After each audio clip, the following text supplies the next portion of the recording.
আপু, আমি তোমাকে বিয়ে করতে চাই। কি বলতেছিস? আমি তোকে ছোট ভাইয়ের মতো দেখি, আর তুই এগুলা কি বলিস আমাকে? আমি কোনো বড় আপু মানি না। আমি তোমাকে বউয়ের নজরে দেখি।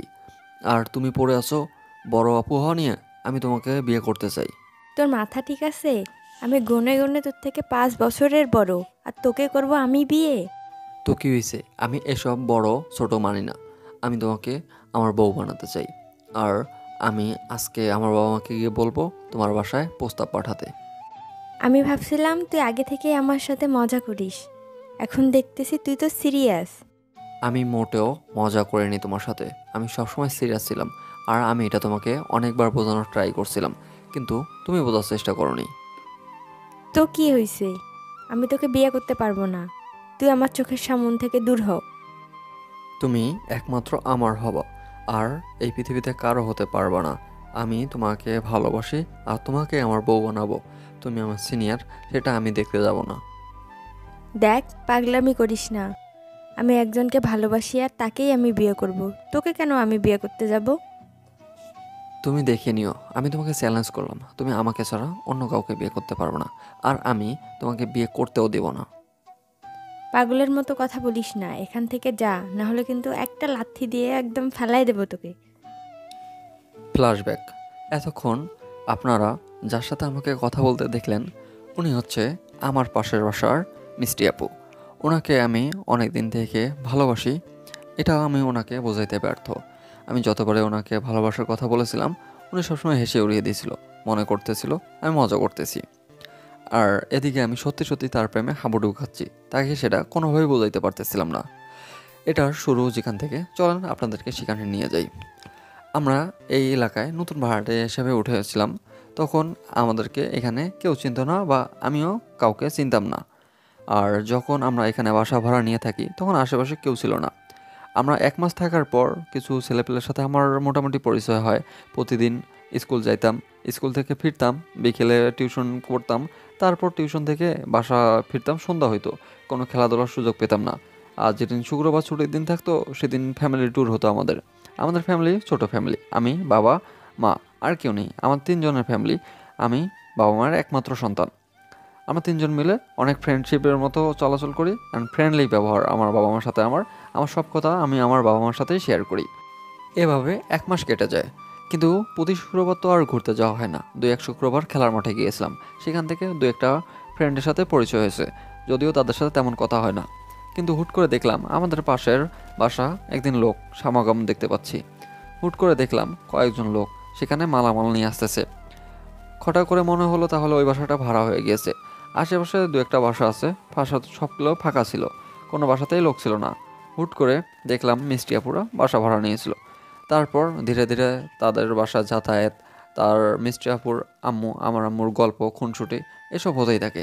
তারপর আমরা একে অপরের সাথে পরিচয় হয়। আমি একদিন পড়ার টেবিলে বসে পড়তেছিলাম।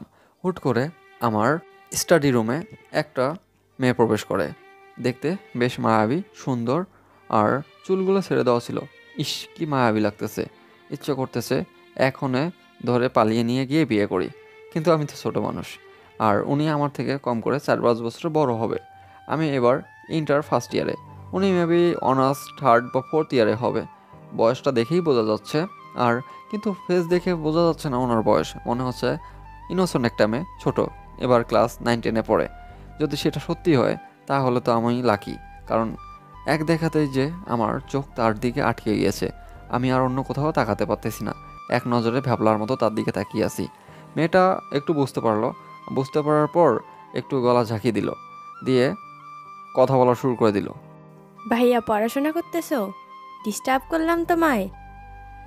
না না আপু, আমি এমনিতেই একটু বই দেখতেছিলাম। পড়াশোনা আমার শেষ তো, এমনিতেই একটু রিভাইজ করতেছিলাম।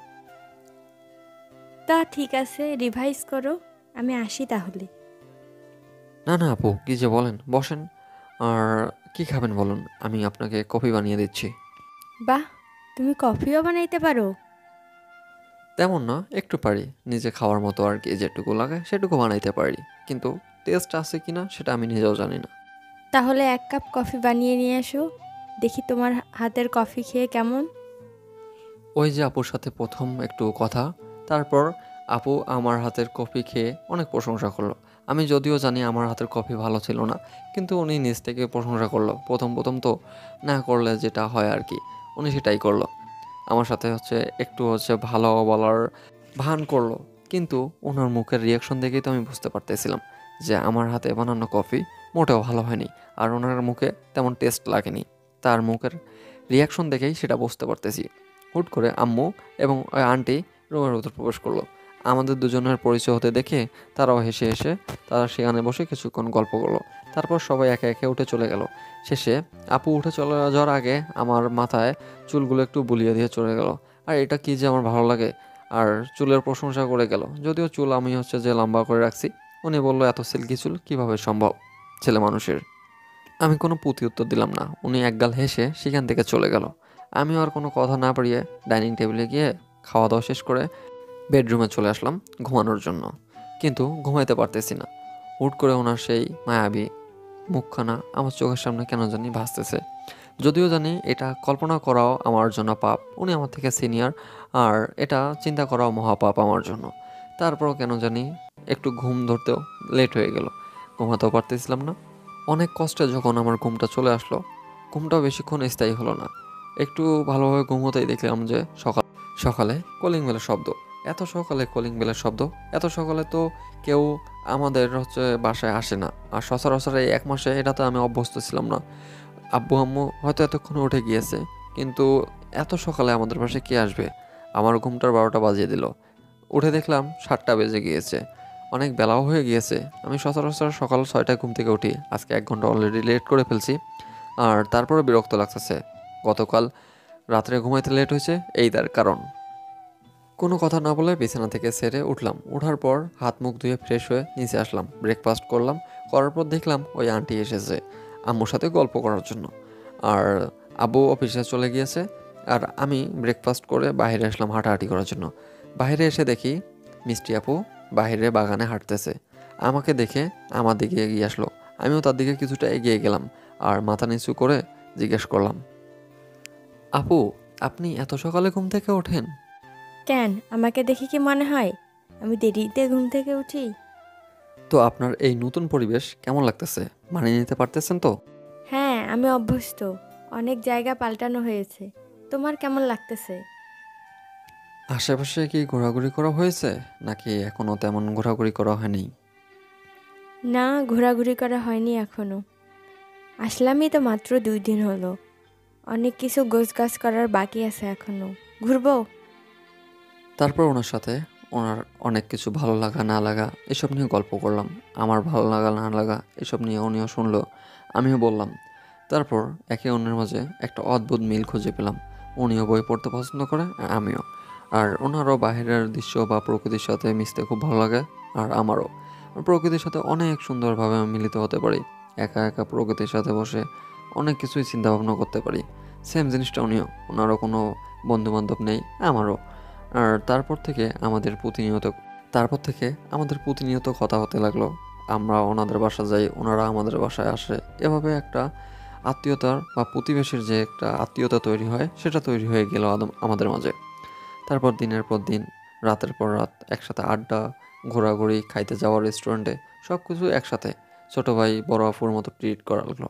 কিন্তু দিন দিন আমার মাঝে আমি একটা পরিবর্তন লক্ষ্য করলাম, যে আমি তাকে বড় আপু হিসেবে মানতে পারতেছি না। তার নাম ধরে ডাকতেছি, তাকে তুমি করে বলতেছি। এটা জানি না কেন করতেছি, কিন্তু আমি নিজেকে কন্ট্রোল করতে পারতেছি না। আমি তার মায়ায় বারবার পড়ে যাচ্ছি। আমি তাকে বারবার ভালোবাসার চেষ্টা করতেছি। আমি যতই চেষ্টা করতেছি তার থেকে দূরে চলে আসবো, কিন্তু আমার মন তার থেকে দূরে চলে আসে না। তার সেই মায়াবী চোখ, তার সেই মুখের কোমল হাসি, সব কিছু আমাকে যেন অন্যরকম একটা জগতে নিয়ে চলে যায়। যতক্ষণ আমি তার সাথে থাকি, ততক্ষণ মনে হয় আমি এক কোনো মোহমায়ায় পড়ে আছি। আমি মনে হয় পৃথিবীর বাইরে চলে এসেছি, শুধু তার দিকে তাকিয়ে থাকি। আপু বুঝতে পারে, কিন্তু যে উনি আমাকে এর প্রতি উত্তর কোনো কিছু বলে না বা কোনো কিছু বলে না। আমিও বুঝতে পারি না যে উনি কেন কিছু বলে না। আমারও কেন জানি মনে হয় উনিও হয়তো আমার এই মায়াবী ফেসের উপর একটু হলেও আকৃষ্ট হয়েছে। যদিও নিজের তারিফ করা ঠিক না, তারপর করতেছি, হা হা, এটা ব্যাপার না। তারপর যে একদিন বিকেলে আমি বের হইলাম। বের হয়ে দেখি আপু বাইরে দাঁড়িয়ে আছে, কোথাও যাবে হয়তো। কিন্তু এই সময় এখানে দাঁড়িয়ে থাকার তো কথা না। যদি উনি যায় তাহলে তো চলে যেত। নাকি আমার জন্য অপেক্ষা করতেছিল যে আমি কখন বের হব? না, না, এটা আমার ভুল ধারণা। আমার জন্য উনি আবার কেন দাঁড়িয়ে থাকবে? উনি হয়তো ওনার কোনো কাজের জন্য দাঁড়িয়ে আছে। তারপর আমি সামনাসামনি গেলাম। আর গিয়ে জিজ্ঞেস করলাম, আপু এই অসময়ে এখানে দাঁড়িয়ে আছেন যে? কোথাও যাচ্ছেন নাকি? না না, তোমার জন্যই দাঁড়িয়েছিলাম। তোমাকে নিয়ে এক জায়গায় যাব তো। ও আচ্ছা, আমি তো ভাবলাম একটু খেলার মাঠে যাব। তাহলে ঠিক আছে, চলেন, আমার তো কোনো কাজ নেই এই সময় হাতে। ভালোই হইল। আমি তো আবার ভাবলাম তোমার কোনো কাজ আছে নাকি। না, না, আমার তেমন কোনো কাজ নেই। এখন চলেন, কোথায় যাবেন? আমি সম্পূর্ণ ফ্রি আছি। ভাবলাম আজকে নদীর ধারে ঘুরতে যাব। আমি একা গেলে ভয় পাবো তো, তাই তোমাকে সাথে নিচ্ছি। এটা শোনার পর আমার মনে কেন জানি লাড্ডু ফুটতে লাগলো যে সে একা যাইতে ভয় পাচ্ছে, শুধু আমার সঙ্গ হিসেবে তার সেফটি ফিল হয়, তাই আমাকে নিয়ে যাচ্ছে। আমি এটা ভেবে অনেক ভালো লাগতেছে। আদৌ আমি কি এটার প্রাপ্য বা এটার যোগ্য সেটা নিজেও জানি না, কিন্তু আমার কেন জানি অনেক ভালো লাগতেছে। তারপর দুজনে একটা রিক্সা করে নিয়ে গেলাম।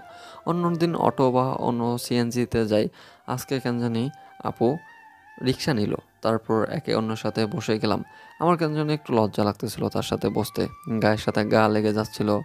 আর একটু লুকিয়ে লুকিয়ে দেখতেছিলাম তাকে। সেও একটু মুচকি হাসতেছিল। ব্যাপারটা আমার জন্য লজ্জাজনক। আমি যদিও বুঝতে পারতেছিলাম, তারপর না বোঝার ভান করেছিলাম। কারণ এটা যদি বুঝেও ফেলি তাও আমার কোনো লাভ নেই, বরঞ্চ আমার লস। আমি যদি এটা বলে ফেলি তাহলে হয়তো উনি আমাকে আর কোনোদিন সাথে নিয়ে আসবে না। অনেকটা চিন্তার মধ্যে ডুবেছিলাম। তখন হুট করে শুনতে পেলাম, আমরা তো চলে আসছি, নামো। আমরা তো চলে আসছি, নামো। ও আচ্ছা, ঠিক আছে, বুঝতে পারছি। কোন দিকে যাবা? এদিকে নাকি ওদিকে? আপনার যেদিকে ভালো লাগে সেদিকে চলেন। না, তুমিই বলো। আমি তো এগুলাতে কখনো আসি নাই। আচ্ছা ঠিক আছে, তাহলে আমরা এদিক থেকে শুরু করি, এদিক থেকে ওই দিকটা যাব, তারপর সন্ধ্যার আগে চলে যাব। না, আমরা সন্ধ্যাটা এখানে কাটানোর জন্যই তো আসছি। এটা শোনার পর মনে তো আরও লাট্টু ফোটা শুরু হলো। কি বলে, আমার সাথে সন্ধ্যা কাটানোর জন্য আমাকে নিয়ে এখানে আসলো?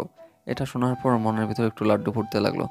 তারপর পায়ের সাথে পা, হাতের সাথে হাত মিলিয়ে হাঁটতে লাগলাম। কিন্তু হাতটা ধরার আর সাহস পেলাম না।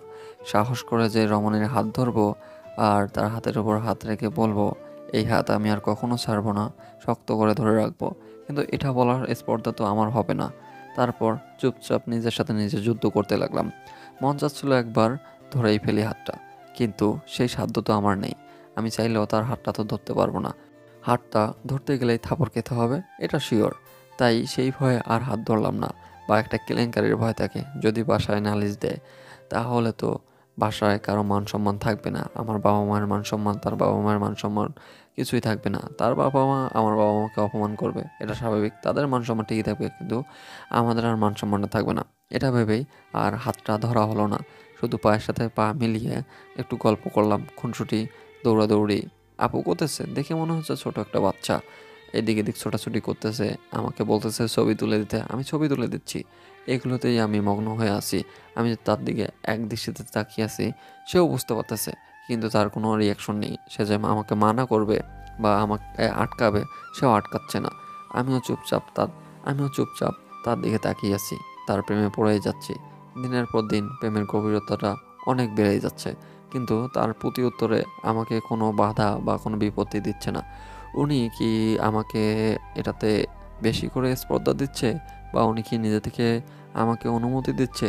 কারণ আমার যতটুকু জানা, একটা ম্যাচিউরড মেয়ে আমার চাহনি বা আমার কল্পনা শক্তি বা আমার তার দিকে তাকিয়ে থাকার ভঙ্গি দেখেই বোঝা উচিত যে আমি তার প্রেমে হাবুডুবু খাচ্ছি।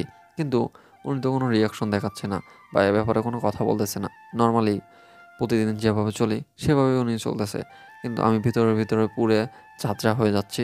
এটা উনি কি বুঝতেছে না? উনি আমাকে আটকাচ্ছেও না বা অনুমতিও দিচ্ছে না ওনার হাতে হাত রাখার বা নিজের ভালোবাসার কথাগুলো প্রকাশ করার। কিরে, এভাবে হ্যাবলার মতো এখানে দাঁড়িয়ে কি করতেছিস? এদিকে আয়। না, না, এমনিতেই দেখতেছি দাঁড়িয়ে। আমি এমনিতেই দাঁড়িয়ে আছি, সমস্যা নেই। আপনি ছুটাছুটি করেন। সন্ধ্যা হয়ে গেছে, এখন কি আর ছোটাছুটি করা যায়? ওইদিকে টঙে গিয়ে চা খাই চল। এখানে চা পাওয়া যায়, লক্ষ্য করিনি তো। চলেন, ভালোই হবে তাহলে, সন্ধ্যাটা চায়ের সাথে উপভোগ করব। কেন, তুই এর আগে এখানে আসিস নেই? না, আমি এই দিকটাতে আসিনি, বাকি সবগুলো দেখা প্রায় শেষ হয়ে গিয়েছে, বাট এই নদীর ধারে আসা হয়নি। ও আচ্ছা, এটা তাহলে তোর জন্য প্রথম দিন ছিল নদীর ধারে ঘুরতে আসা? হ্যাঁ, বলতে পারেন সেটা। সেটা আপনার জন্যই সম্ভব হয়েছে, না হলে বাবা মা যে কবে নিয়ে আসতো আর কবে আসতে পারতাম। কেন, ছেলে মানুষ হয়ে তুই বাবা মার অপেক্ষায় থাকিস কেন? তুই নিজে নিজে ঘুরতে পারিস না? সেই সাধ্য কি আর আমার আছে? চাইলেও কি আর কোথাও যেতে পারি? অনুমতি যে দেয় না। অনুমতি নিতে হয়? আমি মেয়ে মানুষ হয়েই তো কত কাজে অনুমতি নিই না। তাহলে তো দেখতেছি আপনার বড্ড সাহস আছে, কিন্তু আমার যে ওই সাহসটা এখনো হয়ে ওঠেনি। সবেমাত্র বড় হচ্ছিস তো, কিছুদিন পর হয়ে যাবে। তা বলতে পারেন, এখন হচ্ছে না এটা শিওর, কারণ এখন সাহস করে বাসায় কোনো কিছু বলতে পারতেছি না এখনো। এটা হয়তো আমার ব্যর্থতা, কারণ আমি বলতে পারতেছি না। একটা ছেলে মানুষ হয়ে এখনো বাবা মার অনুমতি ছাড়া বাইরে বের হতে পারি না, তাদের ছাড়া ঘুরতে বের হতে পারি না, তারা যেখানে নিয়ে যায় সেখানে যেতে হয়।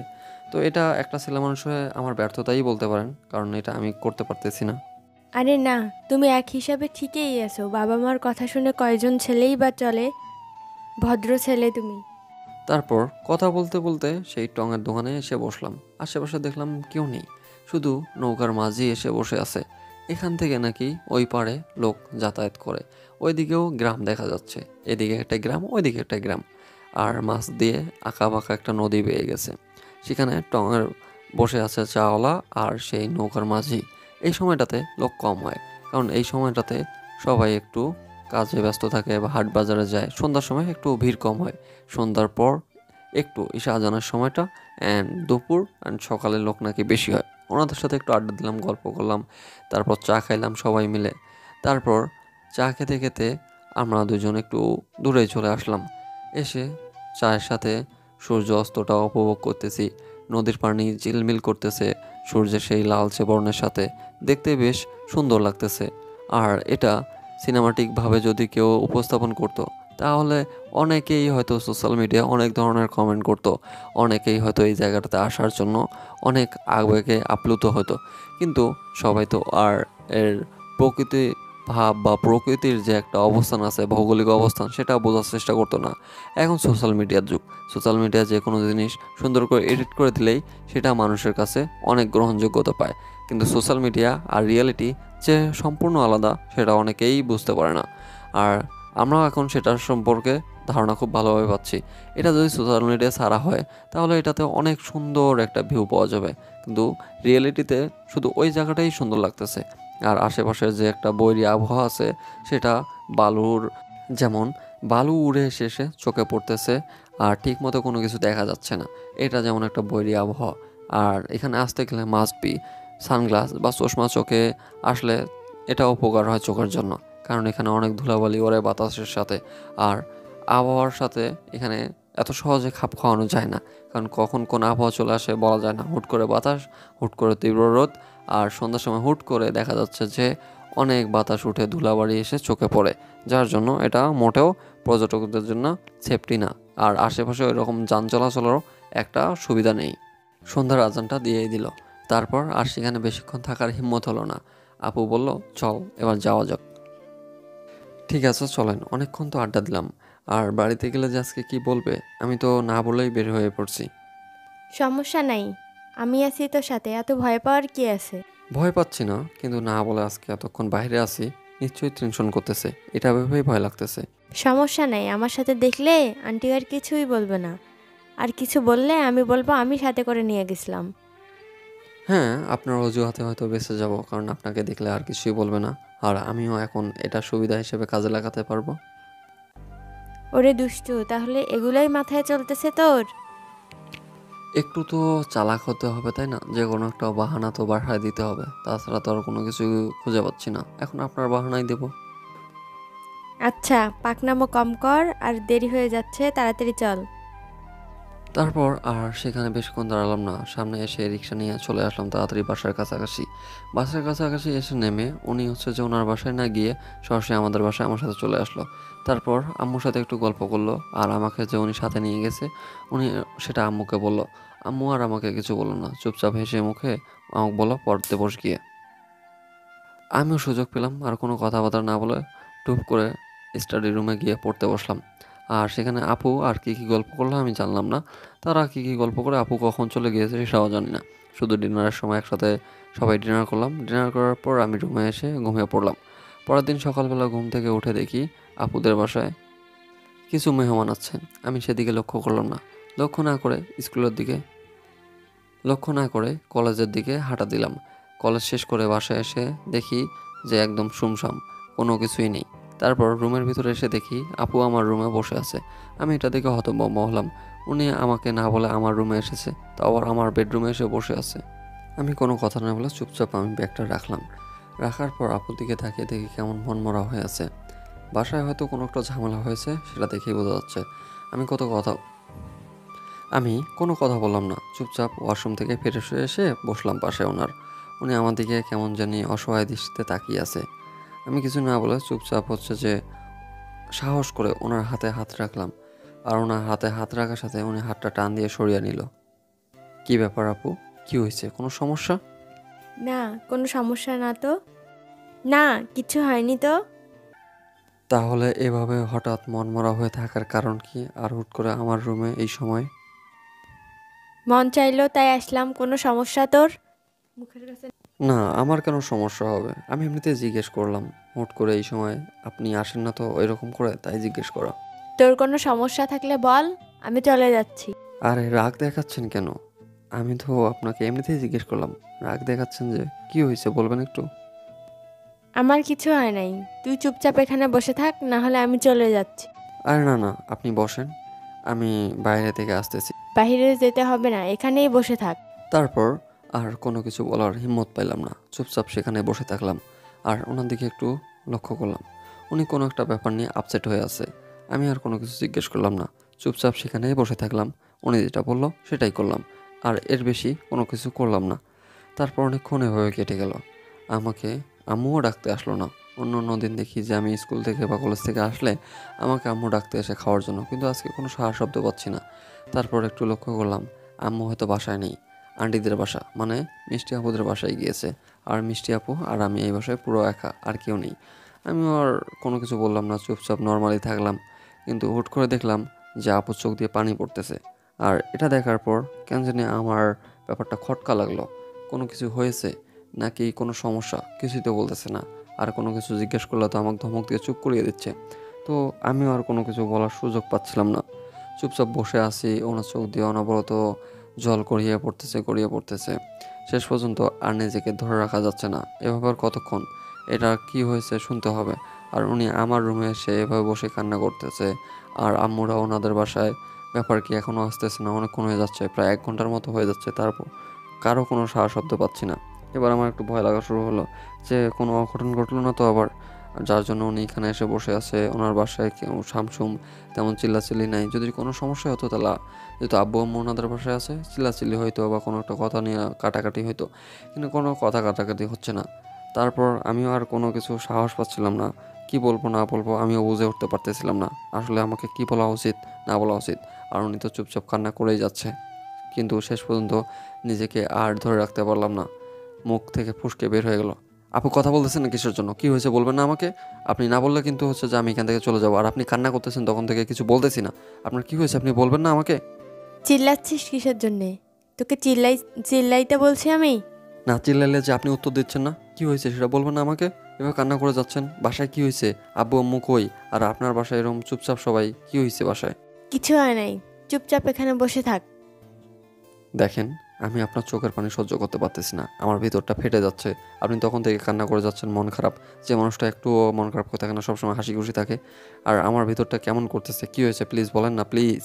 আমার কিছু হয় নাই, বসে থাক এখানে। আমি কিভাবে বললে আপনি বলবেন আপনার কি হয়েছে? আমার আর সহ্য হচ্ছে না। আমি আর আপনার চোখের পানি দেখতে পারতেছি না। আপনি বোঝার চেষ্টা করেন যে কি হয়েছে আপনার। আমি এটা শোনার জন্য আকুল আগ্রহ নিয়ে বসে আছি এখানে। আমার সহ্য হচ্ছে না আর। কারণ আমি আপনাকে ভালোবাসি। আর ভালোবাসার মানুষের চোখের পানি মোটেও সহ্য করতে পারতেছি না আমি। বলেন না কি হয়েছে প্লিজ। মানে তুই আমাকে ভালোবাসিস মানে? কি বলতেছিস এসব? যা শুনছেন তাই। আমি আপনাকে ভালোবেসে ফেলছি। আমি আপনার জুনিয়র হয়ে আমি আপনাকে ভালোবেসে ফেলছি। তুই জানিস আমি তোর থেকে 5 বছরের বড়। আমি এত কিছু শুনতে চাচ্ছি না। আপনি আমার কত বছর বড় হয়েছেন আমি সেটা দেখতে চাচ্ছি না। আমি আপনাকে ভালোবাসি, এটা হচ্ছে বড় কথা। তুই পাগল হয়েছিস? এসব কি আবল তাবল বকতেছিস? আমি মোটেও পাগল হইনি, আর আমি আবোল তাবোলও বকতেছি না। আমি আপনাকে ভালোবাসি, এটাই ফাইনাল ডিসিশন। তোর মাথা গেছে নাকি আছে? তুই এসব কি বলতেছিস উল্টাপাল্টা? এবার দেখলাম যে আপু বিস্ময় চোখে আমার দিকে তাকিয়ে আছে, আর চোখের পানিটাও শেষ হয়ে গেল। কেমন জানি একটা কারণবশত লোক নিয়ে আমার দিকে তাকিয়ে আছে বা উচ্ছ্বাসী চোখে, যে আমি তাকে কি বললাম এটা শোনার জন্য উনি মোটে উপস্থিত ছিল না। এরকম একটা রিয়েকশন তার থেকে পাওয়া যাচ্ছে। কিন্তু আমি যে তাকে ভালোবাসি এটা সত্যি, এটা 100% সত্যি। আমার মন থেকে আমি তাকে আমার কথাটা বলছি। আমি কেন বলছি সেটাও নিজেও জানি না, কিন্তু আমার দিকে উনি চাহনি, মানে জিজ্ঞাসু দৃষ্টিতে তাকিয়ে আছে। আমি এরপর কি বলবো, কিন্তু আমি কোনো কথা না বলে চুপচাপ সেখানে বসে আছি। আপু উঠে দাঁড়ালেন, তারপর রুম থেকে বের হয়ে গেলেন। কি জানি ভেবে আবার 2 মিনিট পর রুমে আসলেন। আমি ঠিক আগের মতো হয়ে রোবটের মতো বসে আছি। আমি ভাবতেছি শুধু, আমি এটা কি বললাম, এটা আমি না বললেও পারতাম। এখন উনি যে আমাকে সময়টুকু দিত সেই সময়টাও দিবে না। উনি যে আমাকে নিয়ে ঘুরতে যেত সে ঘুরতেও নিয়ে যাইতো না। আমি বুঝে উঠতে পারতেছি না যে এখন আমার কি করা উচিত। আর উনি এবার আসলেন, অগ্নিমূর্তি হয়ে আমার সামনে দাঁড়িয়ে আছে। আমি কি বলবো না বলবো ভেবে পাচ্ছি না। লজ্জা লাগতেছে, লজ্জা মাথা নিচু হয়ে আছে। উঁচু করে যে তার সাথে কথা বলবো সেই শক্তি বা সেই সাহস আমার হয়ে উঠতেছে না। আমার এখন কি বলা উচিত আমি সেটা নিজেই বুঝতেছি না। তোকে একটা কথা ক্লিয়ারলি বলতেছি, আমার বয়ফ্রেন্ড আছে, আমি তাকেই ভালোবাসি, আর নিজের থেকেও বেশি বেশি ভালোবাসি। তুই এগুলো বলতেছিস কেন আমাকে? এই কথা শোনার পর মনে হয় আমি আকাশ থেকে পড়লাম। এই মেয়েটা একবারও আমাকে বুঝতে দেয়নি যে তার গার্লফ্রেন্ড আছে। এই কথা শোনার পর আমি মনে হয় আবার আকাশ থেকে পড়লাম। এই মেয়েটা একবারও আমাকে বুঝতে দেয়নি তার বয়ফ্রেন্ড আছে। আর হুট করে আমি যখন আজকে তাকে আমার ভালোবাসার কথা জানিয়ে দিলাম, তখন সে আমাকে বলতেছে তার বয়ফ্রেন্ড আছে। মানে কাটা খায় নুনে সেটা দেওয়া, যেটা আর কি। এমনিতেই উনি আমাকে কত কথা শুনাইলো, ঝাড়ি মারলো, চলে যাবে। আবার চলে গেছে ভালো কথা, এসে আবার কাটা খায় নুনে সেটা দিয়ে দিল। আপনার বয়ফ্রেন্ড আছে, আপনি আপনার বয়ফ্রেন্ডকে নিয়ে থাকেন, আমার এখানে কি আপনাকে আসতে বলছে? তোকে জানিয়ে দেওয়ার জন্য আসলাম। বুঝতে পারছি, আপনি আমাকে জানিয়ে দিয়েছেন। এখন আপনি আপনার রাস্তায়, আমি আমার রাস্তায়। সেটা ভালো করেই জানি। আমি আমার রাস্তায় আর তুই তোর রাস্তায়। আর এগুলোর জন্যই আমার বাসায় অশান্তি শুরু হয়েছে। এবার তাহলে আসল ঘটনা বুঝতে পারলাম। হয়তো জানাজানি হওয়ার পর ওনাকে বাসায় বকাঝকা করছে, আর উনি রাগের বসে এসে আমাদের বাসায় বসে আছে। হয়তো এটার জন্য আব্বু আম্মু সেখানে গিয়ে বসে আছে। আর কোনো কথাবার্তা না বলে আমিও চুপচাপ আমার রুমে বসে থাকলাম। উনি আমার রুম থেকে চলে গেলেন। লক্ষ্য করে দেখলাম উনি বাসায় যায়নি। আমার জানালা থেকে দেখা যায় ওনাদের বাসা যাওয়ার পথ। তো উনি হয়তো আমাদের বাসায় নিচে কোথাও বসে আছে। আমি চুপচাপ রুমের দরজা লাগিয়ে দিয়ে শুয়ে পড়লাম। আর কখন যে ঘুমিয়ে গেছি নিজেও জানি না। সকালে ঘুম থেকে উঠলাম, সব কিছুই ঠিকঠাক, সব কিছুই সুন্দরভাবে চলতেছে, কোনো কথা নেই। হুট করে দেখলাম কয়েকটা গাড়ি আসলো, আর হুট করে দেখলাম যে ওনাদের বাসায় একটা আমেজ তৈরি হলো। বুঝলাম না, হুট করে আবার গান বাজনা বাজতেছে, সব কিছুই ধুমধাম চলতেছে। আমার কেন জানি খটকা লাগলো, তাহলে কি আমার মনের সন্দেহটাই ঠিক যে ওনাদের বাসা থেকে সব কিছু মেনে নিয়েছে আর আজকে ওনাদের বিয়ে? আমার মনে মনে যেটা ভাবা সেটাই। একটু পর মা এসে আমাকে সব কিছু খুলে বলল ওনার আজকে বিয়ে, আর আজকে উঠিয়ে নিয়ে চলে যাবে, সব কিছু আজকের মধ্যে হয়ে যাবে। যেহেতু একটু ঝামেলার বিয়ে, তার জন্য সব কিছু তাড়াতাড়ি করে নেবে। আর উনি যে ছেলেটাকে পছন্দ করে, উনি বাইরের দেশে থাকে, সিঙ্গাপুরে। উনি এসেছে 5 দিনের ছুটি নিয়ে। আর 5 দিনের মধ্যে সব কিছু কমপ্লিট করে, মানে আজকে এখান থেকে সব কিছু কমপ্লিট করে নিয়ে যাবে, বাকি কাজ ওনাদের বাসা থেকেই করবে। আমি আমাদের আমি আর কোনো কথা বললাম না। আমি আম্মুকে বললাম ঠিক আছে, আমি এখন একটু যে পড়া বাকি আছে ওটা শেষ করে তারপর যাব, যেহেতু সারাদিন আছে বিয়ের। আমি সেই জন্য আর কোনো কথা না বলে চুপচাপ ব্যালকনিতে গেলাম। নিজের অজান্তেই দেখলাম চোখের 2 কোণা থেকে 2 ফোঁটা পানি গড়িয়ে পড়লো। আমি সেদিকে লক্ষ্য করলাম না। পাশের বাসায় তাকিয়ে দেখলাম বাসাটা আজকে কত রমরমাট। আমার এখান থেকে আপুর বাসার ব্যালকনিটা দেখা যায়। আপু যে আমার বাসার সাথে মিল রেখে, আমার রুমের সাথে মিল রেখে উনি রুম চেঞ্জ করে রুমটা নিয়েছে। দেখা যাচ্ছে স্পষ্ট উনি বউ সেজে বসে আছে, আর আশেপাশে ওনার কাজিনরা এসে বসে আছে। কত রমরমাট একটা ব্যাপার। একবার লক্ষ্য করলাম উনি আমার দিকে কিছুক্ষণ তাকিয়েছিল। আমি ব্যালকনিতে দাঁড়িয়ে আছি, হয়তো দেখার পর উনি কিছুক্ষণ এসে ব্যালকনিতে দাঁড়িয়ে থাকলো। হয়তো কিছু একটা বলতে চেয়েছিল, কিন্তু বলতে পারলো না, কারণ আশেপাশে অনেক মানুষ আছে।